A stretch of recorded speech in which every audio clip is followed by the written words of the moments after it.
ये भी एक शर्त है, तुम्हारे आमाल अल्लाह कबूल करने वाला है। कल मैंने बताया था, उसके लिए भी एक शर्त है कि वो तुम्हारी वो नमाजें, तुम्हारे वो रोजे, तुम्हारे वो आमाल हजरत मोहम्मद रसूलुल्लाह सल्लल्लाहु अलैहि वसल्लम के फरमान के मुताबिक हो, सुन्नत के मुताबिक हो, नबी के तरीके के मुताबिक हो।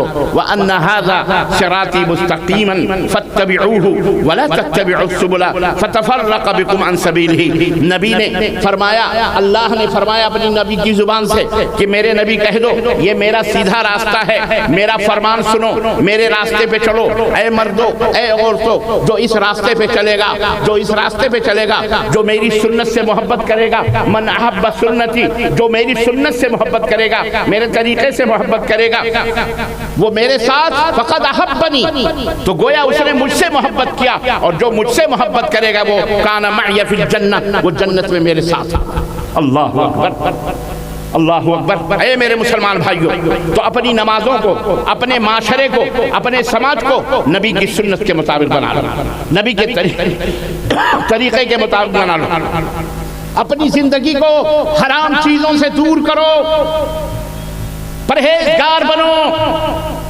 तुम सोचते होगे मुसल्ला ले लेना, बगल में हाथ में तस्बीह ले लेना, दाढ़ी बढ़ा लेना, पकड़ बांध लेना बहुत बड़े तकवे की निशानी है।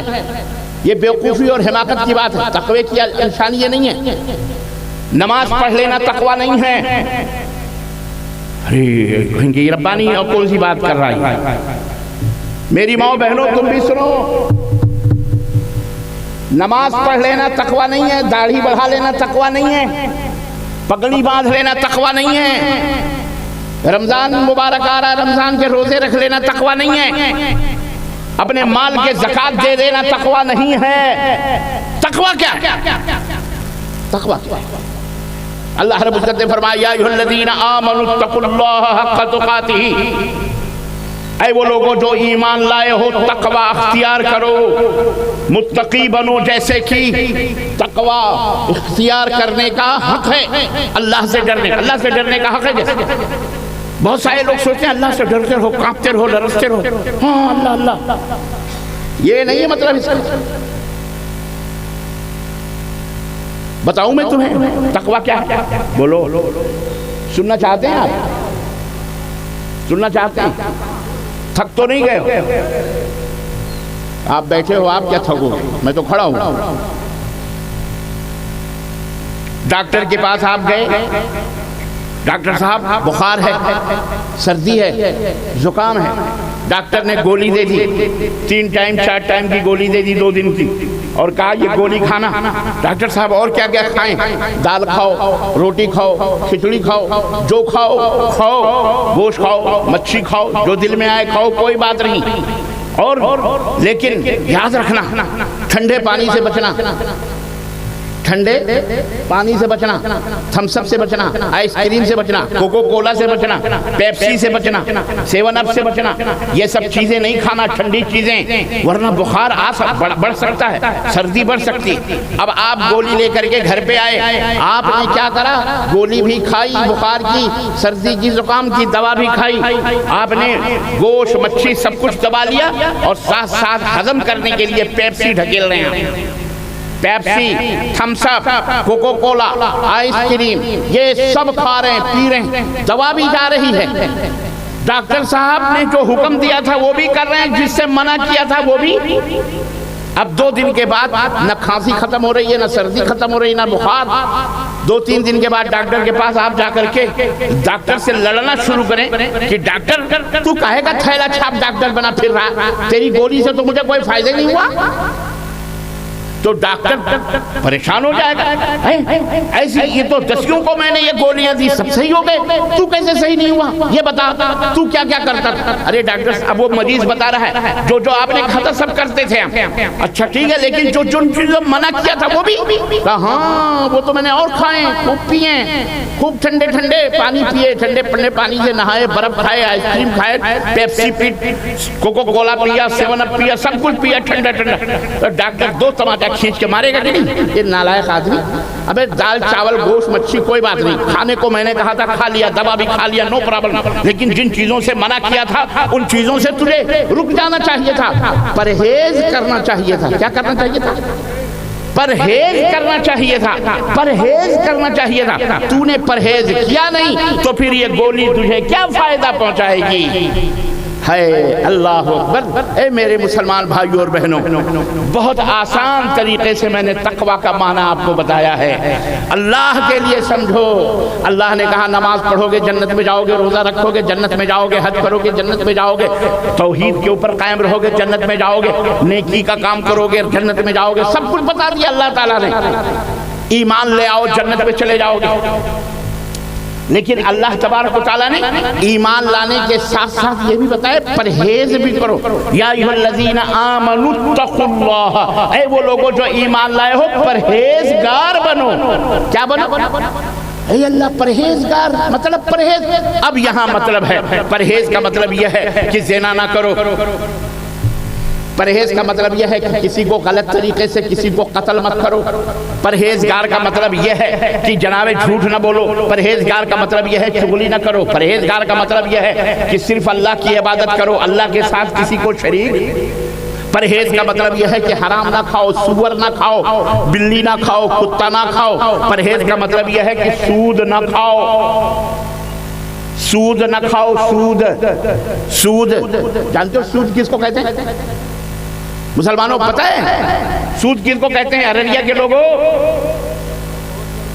कहां यहां सूद चलता है, जब ही तो यहां सब कुछ फलता है और बर्बादी ही बर्बादी। सूद में कोई भलाई नहीं। जो आदमी सूद खाता है 70 गुनाह हैं उसके, और सबसे बड़ा गुनाह तो अपनी जगह, सबसे छोटा गुनाह मालूम है क्या है? आपके और हमारे नबी हजरत मोहम्मद रसूलुल्लाह सल्लल्लाहु अलैहि वसल्लम ने फरमाया जो आदमी सूद खाता है वो अपनी सगी मां से ज़िना करता है। क्या करता है?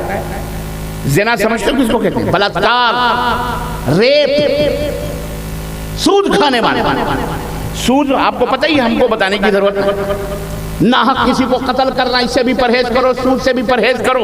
ये परहेजगारियां हैं। अल्लाह ताला ने फरमाया इन्नस्सलाता तन्हा अनिल फहशाई वल मुनकर, नमाज पढ़ो और याद रखो उसकी कामयाबी और कबूलियत की निशानी यह है कि तुम बेहयाई और बुराइयों से बच जाओगे।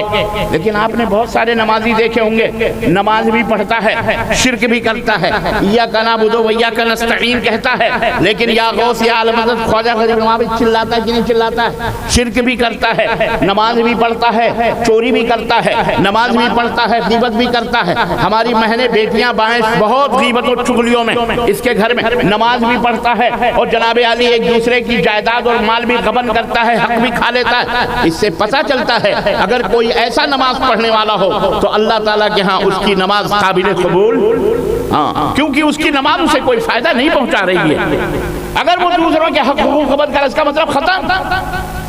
ये हमारा माशरा जो इस्लाम ने हमें पाकीज़ा दिया था, पाक और साफ साफ सुथरा, नहाने धोने से लेकर हम्माम टॉयलेट में जाने तक जिस नबी ने हमें तहारत और नजाफत का वो फन सिखाया कि पत्थर तक तुम्हें अगर अपनी पेशाब और पैखाने की सफाई के लिए तुम्हें जो पत्थर और मिट्टी के ढेले इस्तेमाल करने हैं, कितनी अदब तक इस्तेमाल करने उस नबी ने हमको बताए हैं। उस नबी ने क्या इतने बड़े बड़े मसले छोड़ दिए?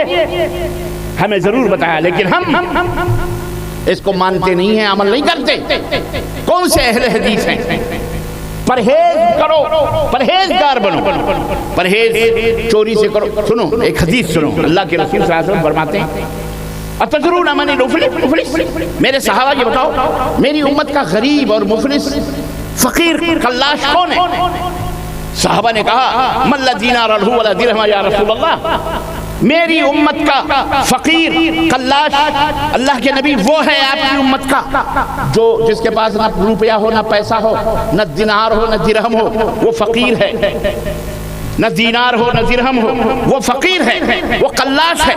अल्लाह के रसूल सल्लल्लाहु अलैहि वसल्लम ने फरमाया नहीं, मेरी उम्मत का फकीर, मेरी उम्मत का भिखारी, मेरी उम्मत का गरीब आदमी वो नहीं है जिसके पास रुपए पैसे दीनार और दिरहम ना हो, नहीं, बल्कि मेरी उम्मत का फकीर, मेरी उम्मत का कल्लाश वो है जो कल मैदान क़यामत में नमाजों के गट्ठर लेके आएगा, हज के गट्ठर लेके आएगा, ज़कात के गट्ठर, अजर और सवाब के गट्ठर लेके आएगा, और अल्लाह तबारक व तआला उसे जन्नत में जाने का हुक्म देगा। लेकिन सरे महशर, मैदान महशर में एक आदमी खड़ा होगा, या ए अल्लाह शतमनी हादा, ए अल्लाह इसने मुझे गाली दी थी। दूसरा कहेगा ए अल्लाह इसने मेरा माल लूटा था।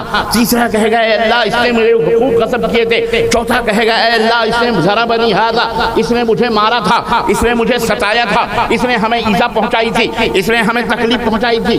अल्लाह उस हाजी से, उस नमाजी से, उस नेकियों के गट्ठर वाले से कहेगा अल्लाह के बंदे इन्होंने जो जो मुतालबे किए हैं अभी इनका बदला तू चुका दे। वो कहेगा अल्लाह मेरे पास तो कुछ भी नहीं है कि मैं इनको दे सकूं। अल्लाह फरमाएगा नहीं, तेरे पास मौजूद है, ये जो तेरी नेकियां हैं इनमें तकसीम हो जाएंगी। अल्लाह फरमाएगा इसकी नेकियां उठा उठा के इन मजलूमों को दे दो, जिसने इनका माल कसब किया, जिसने चोरी करी, जिसका इसने थप्पड़ मारा, जिसको इसने गाली दी, जिसको इसने सताया, जिसको इसने ईज़ा पहुंचाया, वो नेकियां उन्हीं